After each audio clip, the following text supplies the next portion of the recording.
வணக்கத்துடன் pepper and salt Tamil சொந்தங்களே, நான் உங்கள் இன்பா. எங்களுடைய பெப்பர் அண்ட் சால்ட் என்கின்ற இந்த வலையொலியிலிருந்து நாங்கள் பெப்பர் அண்ட் சால்ட் அரசியல் என்கின்ற ஒரு வலையொலியில் ஆரம்பித்து நடத்தி கொண்டிருக்கின்றோம். அந்த வலையொலியின் இணைப்பை நான் இந்த காணொலியின் கீழ்ப்பகுதியில் கொடுத்திருக்கின்றேன். நீங்கள் அந்த இணைப்பை பயன்படுத்தி எங்களுடைய அந்த வலையொலியை பகிர்ந்தளித்தால் எங்களுடைய வளர்ச்சிக்கு அது ஒரு களம் அமைக்கும் என்பதுதான் நிஜம். கண்டிப்பாகவே நாங்கள் எடுத்து வைக்கக்கூடிய அனைத்து தகவல்களும் சில தகவல்கள் நீங்கள் அறியாதாக இருக்கலாம், அல்லது அறிந்த செய்திகளாக கூட இருக்கலாம். ஆனால் பெரும்பாலான விடயங்களை அரசியல் சார்ந்து நாங்கள் எடுத்து வைக்கக்கூடிய விடயங்கள் எல்லாமே நாங்கள் தேடி எடுத்து வைக்கக்கூடிய ஒரு களங்களாக இருக்கின்றது. கண்டிப்பாக நீங்கள் அந்த வலையொலியை பகிர்ந்தளியுங்கள். நாங்கள் வெளியிடக்கூடிய பல விடயங்களை குறித்த செய்திகள் உங்களை வந்தடைவதற்கான ஒரு களத்தை அது எட்டும். இன்றைய சூழலில் தமிழக அரசியல் களத்தில் மிக வேகமாக பேசப்பட்டு கொண்டிருக்கக்கூடிய ஒரு பெயர் காளியம்மா அவர்கள். இந்த காளியம்மா அவர்களை மையப்படுத்தி பல செய்திகளை ஒரு காணொலியில் நானும் பேசியிருக்கின்றேன். தற்பொழுது காளியம்மா அவர்களை மையப்படுத்திய ஒரு செய்தி மீண்டும் பரபரப்படைவதற்கான களம் என்ன? நாம் தமிழர் இயக்கத்தில் என்ன நடக்கிறது? உண்மையிலே நாம் தமிழர் இயக்கத்தில் ஒரு பிளவு ஏற்படுவதற்கான ஒரு களத்தை சிலர் கையில் எடுக்கிறார்களா போன்ற பல கேள்விகள் எழும்புகின்றன. இதில் நத்தம் சிவசங்கரன் அவர்களை மையப்படுத்திய சில செய்திகளை பார்க்க வேண்டியதிருக்கிறது. நத்தம் சிவசங்கரன் அவர்கள் சுமார் 13 ஆண்டுகள் அந்த இயக்கத்திற்காக மிக களத்தில் நின்று போராடி களப்பணியாக அவர் போராடியவர். அந்த இயக்கம் வளர வேண்டும் என்கின்ற ஒற்றை நோக்கிலும், தமிழ் தேசியம் வளர வேண்டும் என்கின்ற கணக்கீட்டிலும் அவர் வாரி இறைத்த பணங்களின் மதிப்பீடுகள் அளவில்லாது என்று குறிப்பிடுகிறார்கள். ஆனால் ஒன்றுமே இல்லாத ஒரு பிரச்சனையை வைத்து அவரை கட்சியில் இருந்து ஓரம் கட்டி விட்டார்கள் என்கின்ற செய்தியும் இப்பொழுது நத்தம் சிவசங்கரன் அவர்கள் அரசியலே வேண்டாம் என்று விவசாயத்தை பார்க்க சென்று விட்டார் என்கின்ற செய்திகள் சொல்லப்படுகின்றது. இது தொடர்ச்சியாகவே நாம் தமிழர் இயக்கத்தில் முதன்மைப்படுகின்ற ஒவ்வொரு இரண்டாம் கட்ட தலைவர்களும் ஒரு கட்டத்தில் அவர்கள் அந்த கட்சியில் இருந்து அப்புறப்படுத்தப்படுவது தொடர்ந்து கொண்டே இருக்கிறது. அது ஏன் நடக்கிறது, எதற்காக நடக்கிறது என்கின்ற கேள்விகள் இங்கு பிரதானம் அல்ல. ஆனால் இரண்டாம் கட்ட தலைவர்கள் அப்புறப்படுத்தப்படுகிறார்கள் என்கின்ற விடயம் மட்டுமே தொடர்ச்சியாக நடந்து கொண்டிருக்கிறது. அப்படி அப்புறப்படுத்தப்படுகின்ற பொழுதெல்லாம் இந்த கட்சியில் ஒரு பெரிய பிளவு வந்துவிடும் என்கின்ற ஒரு களம் உருவாக்கப்படுகிறது. ஆனால் அப்படி ஒரு பிளவு அந்த கட்சியில் ஏற்படவில்லை. அதற்கு காரணம் அந்த கட்சி ஒற்றை தலைமையை மையப்படுத்தி பயணித்துக் கொண்டிருக்கின்றது. சீமான் அவர்கள் எடுக்கக்கூடிய முடிவுதான் அந்த கட்சியின் முடிவு.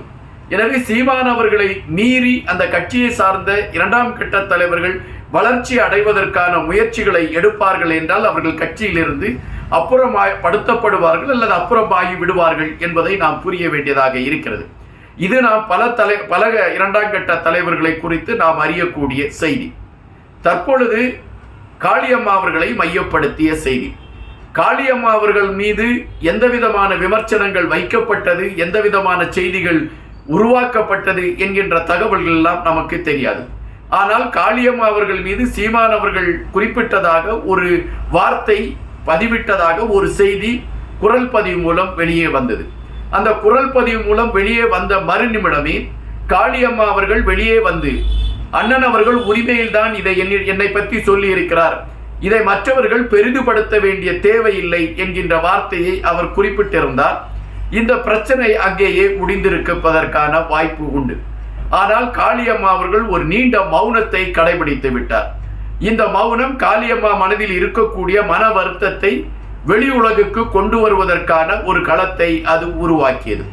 ஏறக்குறைய காளியம்மா அவர்கள் நாம் தமிழர் இயக்கத்திற்காக கடுமையாக உழைத்த ஒரு தலைவர்களில் ஒருவர் என்பது பதிவு. இன்னொன்று, காளியம்மா அவர்களுக்கு மீனவ சமுதாயத்தை சேர்ந்தவர்கள் பெருவாரியாக அவர்களுடைய பின்னால் நிற்கிறார்கள் என்கின்ற ஒரு கருத்தும் நாம் இங்கு கவனிக்க வேண்டியதாக இருக்கின்றது. எனவே காளியம்மா அவர்கள் தன்னை முதன்மைப்படுத்துவதை விட தன் சமூகத்தை முதன்மைப்படுத்துவதற்கு விளைந்த ஒரு இரண்டாம் கட்ட தலைவர். எனவே காளியம்மா அவர்கள் அந்த மௌனத்தை கடைபிடித்த விடயம் ஒட்டுமொத்தமாக அவருடைய மனவழியை அது பிரதிபலிப்பதாக அமைந்தது என்பதுதான் நிஜம். அதன் பின்பு காளியம்மா அவர்கள் ஒரு கண்டன கூட்டத்தில் கலந்து கொள்கின்றார். அதன் பின்பு கட்சி நிகழ்வுகளில் அவர் கலந்து கொள்கின்றார். ஆனால் முன்பு இருந்தது போல் காளியம்மா அவர்களுடைய செயல்பாடுகள் அமைகிறதா என்கின்ற விடயத்திற்குள் போகின்ற பொழுது அது கேள்வி கணைகளாகவே இருந்தது. தற்பொழுது ஒரு வலையொலியில் காளியம்மா அவர்கள் ஒரு மணி நேரம் தன்னுடைய கருத்துக்களை பதிவிட்டிருக்கின்றார். அந்த வலையொலியில் கடைசியாக காளியம்மா அவர்களிடம் கேட்கின்றார்கள், உங்கள் கட்சியின் ஒருங்கிணைப்பாளர் உங்கள் மீது வைத்த அந்த வார்த்தையை குறித்து என்ன நினைக்கிறீர்கள் என்கின்ற பொழுது அதை கூட காளியம்மா அவர்கள் என்னைத்தானே அவர் உரிமையோடு குறிப்பிட்டார் என்று குறிப்பிடவில்லை. அவர் அதை கடந்து போக வேண்டும் என்கின்ற ஒரு நிலைப்பாட்டில் தான் அந்த கருத்துக்களை பதிவிட்டிருந்தார்.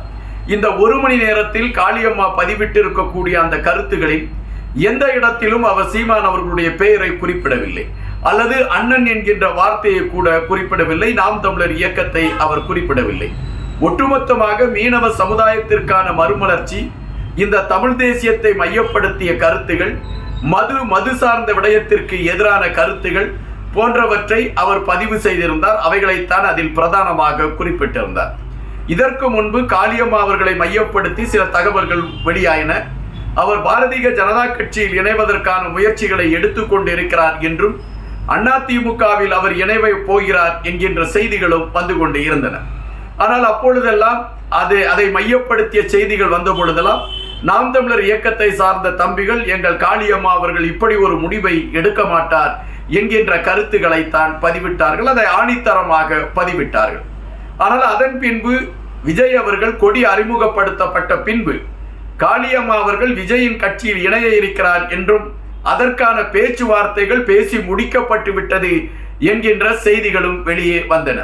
ஆனால் காளியம்மா அவர்கள் அப்படி ஒரு நிகழ்வே நடைபெறவில்லை என்பதை அவர் அழுத்தமாக பதிவிடவில்லை. ஆனால் நான் அப்படி ஒரு முடிவு எடுக்கவில்லை என்பதை அவர் ஒரு மேலோட்டமாக குறிப்பிட்டார். ஆனால் தற்பொழுது நமக்கு கிடைத்திருக்கக்கூடிய செய்திகளின் அடிப்படையில் காளியம்மா அவர்கள் நாம் தமிழர் இயக்கத்தில் இருந்து வெளியேறி விஜய் அவர்களுடைய கட்சியில் இணைவதற்கான வாய்ப்புகள் பிரகாசமாக இருக்கிறது என்கின்ற செய்திகளைத்தான் பலர் எடுத்து வைக்கிறார்கள், அல்லது அதற்கான நகர்வுகள் ஆரம்பித்து விட்டது என்பதுதான் உறுதிப்படுத்தப்படாத சில செய்திகள் நமக்கு சொல்கின்றன.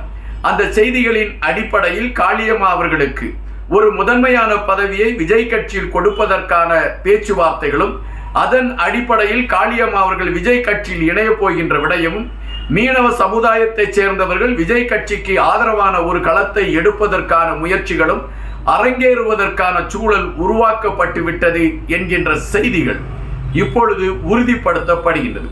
இந்த ஒரு மணி நேரம் காளியம்மா அவர்கள் கொடுத்த அந்த பேட்டியின் கருத்தாக்கத்தில் அவர்களுடைய மனக்குமரல் மேலோட்டமாக படர்ந்திருக்கிறது என்பதைத்தான் பலர் கணித்து கொண்டு இருக்கின்றார்கள். நாம் தமிழர் இயக்கத்தில் சீமான் அவர்களை மட்டுமே மையப்படுத்திய ஒரு அரசியல் களம் எழுதப்படுகின்றது. சீமான் அவர்களுடைய பேச்சாற்றலை மட்டுமே மையப்படுத்தி இளைஞர் கூட்டம் திரட்டப்படுகிறது. மற்ற இரண்டாம் கட்ட தலைவர்கள் ஒட்டுமொத்தமாக சீமான் அவர்கள் எப்படி மேடையில் பேசுகிறாரோ அதை உள்வாங்கிக் கொண்டு பேச வேண்டும் என்கின்ற நிலைப்பாட்டில் பயணிக்கின்றார்கள். யாரும் தன்னிச்சையான ஒரு முடிவை எடுப்பதற்கான ஒரு களத்தை நாம் தமிழர் இயக்கம் கொடுக்காமல் பயணித்துக் கொண்டு இருக்கிறது என்கின்ற விமர்சனத்தையும் ஒரு சிலர் வைத்துக் கொண்டு இருக்கின்றார்கள். தமிழ் தேசியத்தை மையப்படுத்திய பயணத்தில் ஒரு தனி தேசியமாக அது மாறக்கூடிய வாய்ப்புதான் உருவாகி கொண்டு இருக்கிறது என்கின்றார்கள் விவரங்கள் அறிந்தவர்கள். காத்திருப்போம். இன்னும் பல செய்திகளோடு உங்களை சந்திக்கின்றேன். நன்றியுடன் இன்பா.